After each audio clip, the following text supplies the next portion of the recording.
ඉතිහාසයේ අමාරුයි කියන උන් මේක බලපල්ලා මේවා ඊටාම සරලයි මහා ලොකු ලබ්වල නෙවෙයි මේවා. එහෙම නැත්නම් මේවා මහා ලොකු මාතෘකා නෙවෙයි.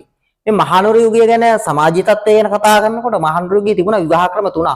දීඝ විවාහය, භින්න විවාහය, බහුපුරුෂ විවාහය. බහුපුරුෂ විවාහය කියලා කියන්නේ සහෝදරයෝ කීප දෙනෙකුට එක භාර්යාවක් ඉන්නවට කියනවා බහුපුරුෂ විවාහය කියලා. රිබේරෝගේ ලංකා ඉතිහාසයේ පොත බලනකොට පේනවා සහෝදරයෝ 7කට එක භාර්යාවක් ගෙනල්ලා තියෙනවායි කියන එක.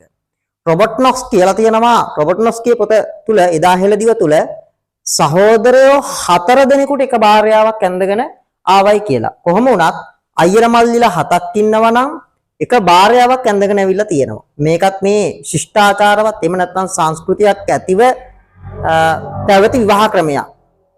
මේකෙදී අපි හිතමුකෝ දැන් අයියා හේනින්දලා එනවයි කියලා ගෙදර එනකොට මල්ලිගේ අමුඩලේන්සුව ගලවලා දාලා තියෙනවා නම් මල්ලි ගේ තුල ඉන්නවයි කියලා දැනගෙන අයියා අහපව් පස්සේ එන්නේ හිතාගෙන හේන පැත්තට යනවා.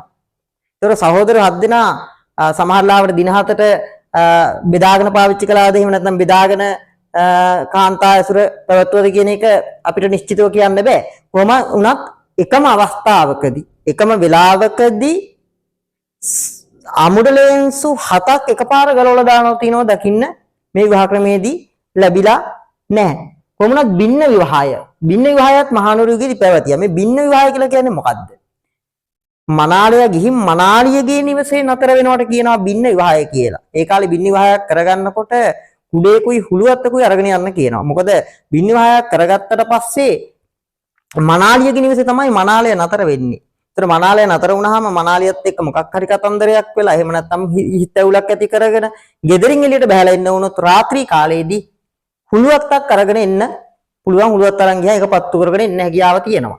එතකොට කුඩයක් අරගෙන යන්න කියලා තියෙන්නේ වැස්ස වෙලාවකදී එළියට බහලා එන්න සිද්ධ වුණොතින් කුඩේ හිරගෙන එන්න හැකියාව තියෙන නිසා.